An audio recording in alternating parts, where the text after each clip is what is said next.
Le géant aux pieds d'argile, le paradoxe. Le Nigeria est une énigme économique qui défie la logique conventionnelle. Sur le papier, ce pays devrait être le Wakanda de l'Afrique, première économie du continent, premier producteur de pétrole, une terre arable immense et une population jeune et dynamique de plus de 220 millions d'habitants. Pourtant, la réalité vécue par le citoyen moyen est celle d'une lutte quotidienne pour la survie, marquée par une inflation galopante, des coupures d'électricité chroniques et une monnaie qui fond comme neige au soleil. C'est le paradoxe ultime de l'abondance. Comment une nation assise sur des milliards de barils d'or noir peut-elle abriter l'une des plus grandes populations extrêmement pauvres au monde ? Ce documentaire n'est pas une critique politique, mais une autopsie d'un système économique dysfonctionnel. Nous allons analyser pourquoi le Naira, qui valait autrefois près de 2 $, s'échange aujourd'hui à 1600 pour 1 $. Nous décrypterons le phénomène du syndrome hollandais qui a tué l'industrie locale et pourquoi ce géant importe tout ce qu'il consomme, jusqu'au cure-dents. Nous verrons aussi le phénomène Japa, cette fuite massive des cerveaux qui vide le pays de ses meilleurs talents. Le Nigeria est à la croisée des chemins. Avec une projection de 400 millions d'habitants d'ici 2050, il deviendra le 3e pays le plus peuplé de la planète, dépassant les États-Unis. Ce boom démographique sera soit un dividende miraculeux, soit une catastrophe humanitaire. Comprendre l'économie nigériane, c'est comprendre le futur de l'Afrique. Voici la vérité brute sur le géant de l'Afrique. Chapitre 1. La malédiction de l'or noir, le syndrome hollandais. Tout commence en 1956, à Oluwibiri, dans le delta du Niger, lorsque le pétrole jaillit pour la première fois. Ce moment, qui devait marquer le début de la prospérité, a paradoxalement signé l'arrêt de mort de l'économie diversifiée du Nigeria. Avant le pétrole, le Nigeria était un géant agricole, exportant massivement de l'huile de palme, du cacao et de l'arachide. L'argent du pétrole a provoqué ce que les économistes appellent le syndrome hollandais. L'afflux massif de devises pétrolières a rendu la monnaie locale artificiellement forte, tuant la compétitivité des autres secteurs d'exportation. L'agriculture a été abandonnée, les usines ont fermé, et toute l'attention de l'élite s'est tournée vers la rente pétrolière. L'économie est devenue monoproduit, dépendant à plus de 90% des exportations de brut pour ses revenus en devises. Cette dépendance est un piège mortel. Lorsque le prix du baril est haut, le pays flambe l'argent dans des projets d'infrastructures souvent inachevés ou surfacturés. Lorsque le prix s'effondre, comme en 2014 ou 2020, l'économie entre en récession brutale, car elle n'a aucun autre moteur de secours.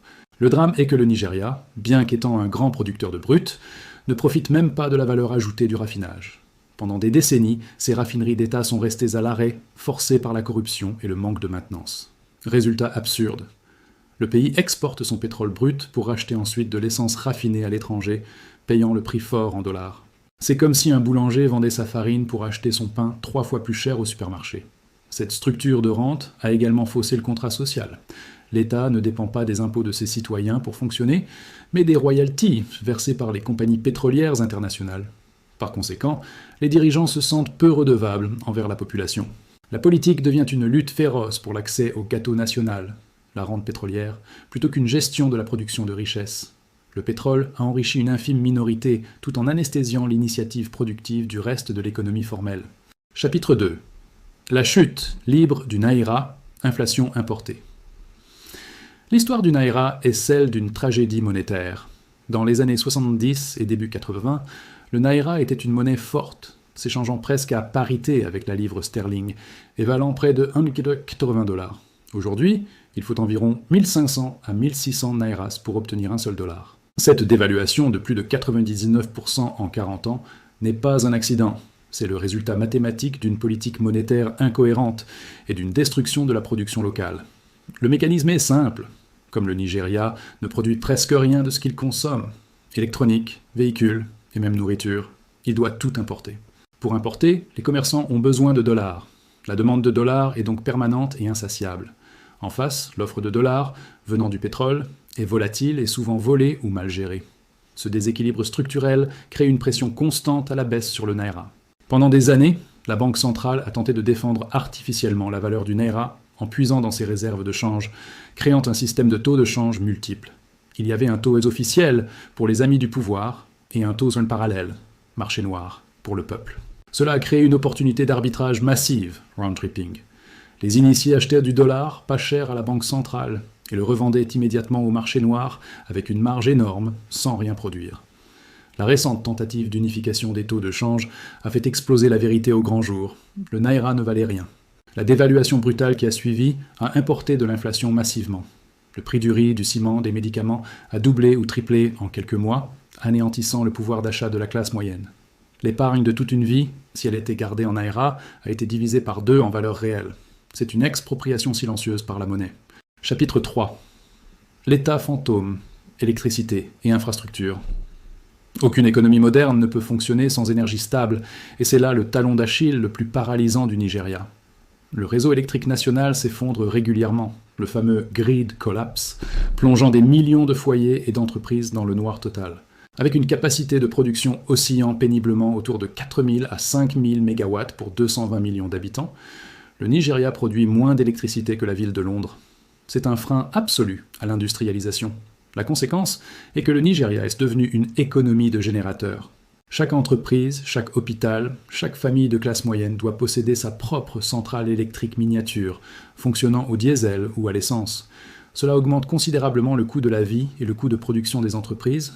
Environ 40% des coûts d'une entreprise nigériane partent dans l'énergie.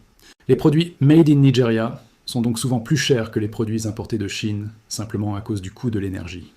Les routes et les ports ne sont pas en meilleur état. Le port de Lagos, à Apapa, est l'un des plus congestionnés au monde. Il faut parfois des semaines pour sortir un conteneur, à cause de la bureaucratie, de la corruption des douaniers et du mauvais état des routes d'accès. Cette friction logistique décourage les investisseurs étrangers et étouffe les exportateurs locaux qui voudraient vendre leurs produits à l'international. L'insécurité physique s'ajoute à l'insécurité infrastructurelle. Dans le nord, le terrorisme et ailleurs, le banditisme et les enlèvements sur les autoroutes rendent le transport de marchandises périlleux et coûteux. L'État semble avoir perdu le monopole de la violence et le contrôle de ses infrastructures vitales. C'est ce qu'on appelle un déficit de capacité étatique. Le gouvernement existe sur le papier, mais il est incapable de fournir les services de base, eau, électricité, sécurité, routes, nécessaires au commerce. Chapitre 4. La montagne de dettes et l'addiction. À l'importation.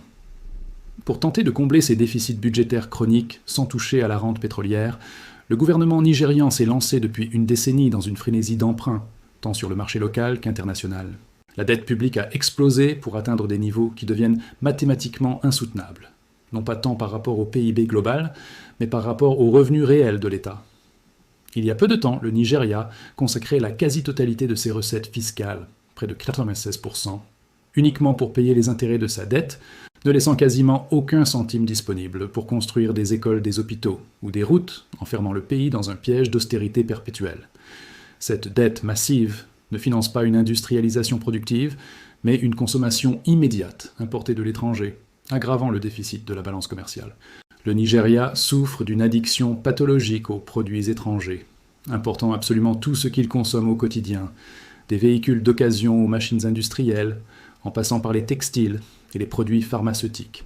Le symbole le plus absurde de cette dépendance est que le pays riche en forêt importe pour des millions de dollars de cure-dents et d'allumettes chaque année, tuant dans l'œuf toute tentative de petite industrie locale de transformation du bois. Cette dépendance structurelle aux importations exerce une pression mortelle et constante sur les réserves de change de la Banque centrale, qui s'épuisent à défendre la monnaie. Chaque importateur a besoin de dollars pour payer ses fournisseurs chinois ou européens, créant une demande de devises que l'État ne peut satisfaire. Lorsque les dollars manquent dans le circuit officiel, les entreprises se tournent vers le marché noir où le taux explose, ce qui renchérit mécaniquement le coût de tous les produits en rayon pour le consommateur final, générant une inflation importée impossible à stopper par de simples décrets. Le gouvernement tente régulièrement de mettre en place des politiques protectionnistes brutales en interdisant l'importation de listes entières de produits pour forcer la production locale à émerger. Cependant, sans électricité stable et sans infrastructures routières fiables, ces interdictions ne font que créer des pénuries immédiates et encourager une contrebande massive aux frontières poreuses du pays. L'économie se retrouve piégée dans un cercle vicieux. On ne produit pas parce que l'environnement des affaires est trop hostile. Donc on importe, ce qui affaiblit la monnaie, rendant l'investissement productif encore plus coûteux et risqué. La suppression récente et brutale de la subvention sur l'essence, fuel subsidy, a agi comme un électrochoc sur cette économie fragile, révélant la précarité du système. Bien que cette subvention fût un gouffre financier insoutenable pour l'État, elle constituait le seul filet de sécurité sociale pour des millions de Nigérians pauvres. Sa suppression a fait tripler le prix du transport du jour au lendemain. se répercutant en cascade sur le prix de chaque tomate et de chaque sac de riz transporté vers les marchés urbains, poussant instantanément des millions de familles dans l'extrême pauvreté. L'agriculture nigériane, qui devrait être le grenier de l'Afrique de l'Ouest, est incapable de nourrir sa propre population croissante, obligeant le pays à importer pour des milliards de dollars de nourriture. L'insécurité dans le nord, grenier alimentaire du pays, empêche les fermiers d'accéder à leurs terres, réduisant les récoltes et augmentant la dépendance aux marchés mondiaux volatiles. C'est une situation d'insécurité alimentaire paradoxale pour un pays qui dispose de terres arables immenses et fertiles, mais qui préfère dépenser ses devises pour acheter du blé étranger plutôt que de sécuriser ses propres campagnes. En définitive, le modèle économique actuel est celui d'une fuite en avant financée par la dette, où l'on emprunte sur le futur pour maintenir un train de vie insoutenable au présent. Les institutions financières internationales comme le FMI tirent la sonnette d'alarme, exigeant des réformes structurelles douloureuses que le pouvoir politique peine à implémenter par peur de l'explosion sociale. Le Nigeria est à la croisée des chemins. Soit il réussit à remplacer ses importations par une production locale, made in Nigeria, soit il s'expose à un défaut de paiement qui isolerait le pays des marchés financiers pour une génération. Chapitre 5. JAPA et Système D, l'humain comme dernier espoir. Face à l'effondrement des services publics et à la perte de pouvoir d'achat, la jeunesse qualifiée nigériane a massivement adopté une stratégie de survie radicale, le JAPA. Ce terme d'argot local, qui signifie s'enfuir ou se casser, désigne l'émigration massive et organisée des talents vers le Royaume-Uni, le Canada ou les États-Unis. Des milliers de médecins, d'infirmières, d'ingénieurs et de banquiers liquident leurs biens pour payer des visas, privant le Nigeria de sa classe moyenne éduquée et créant une hémorragie de capital humain qui hypothèque l'avenir du développement national. Cette fuite des cerveaux est une tragédie économique silencieuse. L'État nigérian investit des ressources limitées pour former des professionnels pendant 20 ans, qui partent ensuite générer de la richesse et payer des impôts dans des pays déjà développés. Le secteur de la santé est particulièrement dévasté, avec des hôpitaux entiers qui se vident de leur personnel qualifié, laissant les patients locaux face à un système de soins fantomatique. C'est un transfert net de richesse intellectuelle du sud vers le nord, une nouvelle forme de colonisation économique où la ressource extraite n'est plus le pétrole, mais l'intelligence. Pourtant, au milieu de ce marasme institutionnel, une lueur d'espoir brille intensément.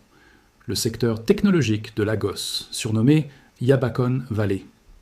Des startups nigérianes comme Paystack, Flutterwave ou Interswitch ont réussi à atteindre des valorisations de plus d'1 milliard de dollars, prouvant que le génie entrepreneurial nigérian peut prospérer malgré l'absence d'infrastructures. Cette jeunesse connectée contourne les faillites de l'État en créant ses propres solutions numériques pour le paiement, la logistique et la santé, attirant l'attention et les capitaux des plus grands fonds d'investissement de la Silicon Valley. Pour l'immense majorité qui ne peut ni partir ni coder, la survie passe par l'économie informelle, un gigantesque système D qui représente probablement 60% du PIB réel. Des millions de Nigérians survivent grâce à une résilience extraordinaire, vendant, réparant et négociant dans les marchés ouverts, sans aucune protection sociale ni contrat de travail. C'est un capitalisme sauvage et pur, où l'échec signifie la fin immédiate, mais qui démontre une énergie vitale incroyable capable de pallier les défaillances complètes de l'État central. La corruption endémique reste cependant le frein majeur qui empêche cette énergie de se transformer en développement durable et collectif. Les scandales récurrents, symbolisés par des expressions locales absurdes comme « le serpent a avalé l'argent », révèlent un système de prédation institutionnalisé. La corruption n'est pas seulement morale, elle agit comme une taxe invisible et lourde sur chaque transaction économique, augmentant le coût de la vie et décourageant les investisseurs honnêtes qui refusent de payer des pots de vin pour faire sortir leurs marchandises du port. Cette prédation a brisé le contrat social et la confiance entre le citoyen et l'État. Personne ne veut payer d'impôts, car tout le monde est persuadé que l'argent sera volé par l'élite politique. Sans recettes fiscales, l'État ne peut pas investir, justifiant ainsi la méfiance des citoyens dans un cercle vicieux de sous-développement. Le Nigérian moyen ne compte plus sur son gouvernement pour rien, s'organisant en communauté pour fournir sa propre sécurité, son eau et son électricité, créant de facto des micro-républiques autonomes au sein de la nation. Paradoxalement, la diaspora nigériane, celle qui a réussi le JAPA, est devenue le filet de sécurité financière ultime du pays, via les envois de fonds, remittances. Chaque année, les Nigérians de l'étranger renvoient plus de 20 milliards de dollars au pays pour soutenir leurs familles, une somme qui dépasse souvent les revenus directs de l'investissement étranger. C'est l'ironie du sort. Ce sont ceux qui sont partis qui maintiennent à flot l'économie de ceux qui sont restés, perfusant le pays de devises fortes vitales pour sa survie monétaire. Chapitre 6. La bombe démographique. 400 millions d'habitants. Le chiffre le plus vertigineux concernant l'avenir du Nigeria n'est pas financier, mais purement démographique. Selon les projections de l'ONU, le pays comptera 400 millions d'habitants d'ici 2050. Il deviendra alors la troisième nation la plus peuplée de la planète, dépassant les États-Unis, sur une superficie qui ne représente que 2 fois la taille de la Californie. Avec une population dont l'âge médian est inférieur à 19 ans, le Nigeria est assis sur un volcan humain qui est en train de redéfinir l'équilibre géopolitique du continent africain et du monde. Cette croissance exponentielle présente 2 visages diamétralement opposés, celui du dividende démographique ou celui de la catastrophe malthusienne. Si le Nigeria parvient à éduquer, former et employer cette jeunesse vibrante, il deviendra l'usine et le marché de consommation du futur, reproduisant le miracle économique chinois des années 90. Une main-d'œuvre abondante, jeune et créative pourrait transformer le pays en une superpuissance industrielle et culturelle incontournable, exportant sa musique, ses films et ses produits manufacturés vers le monde entier. Cependant, le scénario noir est pour l'instant le plus probable, si les tendances économiques actuelles ne sont pas inversées radicalement. Si l'économie continue de stagner alors que la population double, le Nigeria fera face à une masse de centaines de millions de jeunes désœuvrés, frustrés et sans perspective d'avenir.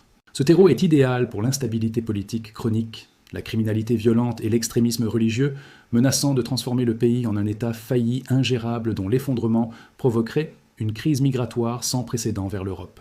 La course contre la montre est déjà lancée, et pour l'instant, la démographie court plus vite que l'économie. Le PIB par habitant recule année après année. Le gâteau national ne grandit pas assez vite pour nourrir le nombre exponentiel d'invités qui arrivent à table chaque jour. L'urgence absolue n'est plus seulement de réformer à la marge, mais de révolutionner totalement le modèle de production pour créer les dizaines de millions d'emplois nécessaires chaque année pour absorber les nouveaux entrants sur le marché du travail. Le déficit d'infrastructures pour accueillir ces 400 millions d'âmes est abyssal et nécessiterait des investissements de plusieurs centaines de milliards de dollars. Il manque déjà des millions de logements, des dizaines de milliers d'écoles et d'hôpitaux pour la population actuelle. Imaginez le doublement de la population dans les villes déjà saturées comme Lagos, sans un plan d'urbanisme et d'assainissement massif, laisse présager des crises monosanitaires et sociales d'une ampleur biblique dans les mégalopoles de demain. Le modèle Dangote, incarné par l'homme le plus riche d'Afrique, Aliko Dangote, tente de répondre à ce défi par la création de champions industriels nationaux en situation de quasi-monopole. En construisant la plus grande raffinerie d'Afrique et des usines de ciment géantes, cette stratégie vise l'autosuffisance nationale. Bien que critiqué pour ses prix élevés et son protectionnisme, c'est l'un des rares modèles qui propose une industrialisation réelle à grande échelle, remplaçant les importations par une production locale capable de fournir des emplois. En conclusion, le Nigeria est littéralement too big to fail, trop gros pour faire faillite, à l'échelle africaine, mais il est actuellement trop dysfonctionnel pour décoller. Les décisions prises ou non prises dans les 10 prochaines années détermineront si ce géant deviendra le moteur économique qui tirera toute l'Afrique vers le haut ou le boulet instable qui l'entraînera vers le fond. L'histoire du XXIe siècle s'écrira en grande partie à Lagos et à Abuja, et le monde ne peut plus se permettre d'ignorer la trajectoire du géant démographique nigérian. Le Nigeria a tout pour réussir sauf un système qui fonctionne. C'est la preuve que les ressources naturelles ne font pas la richesse. C'est la gestion qui la crée. Si cette plongée dans les réalités brutales de l'économie africaine vous a appris quelque chose, laissez un like. Abonnez-vous, car dans la prochaine vidéo, nous analyserons un autre géant en péril que personne ne regarde. L'Afrique, est-ce le futur, pour le meilleur ou pour le pire? Restez informés. À très vite.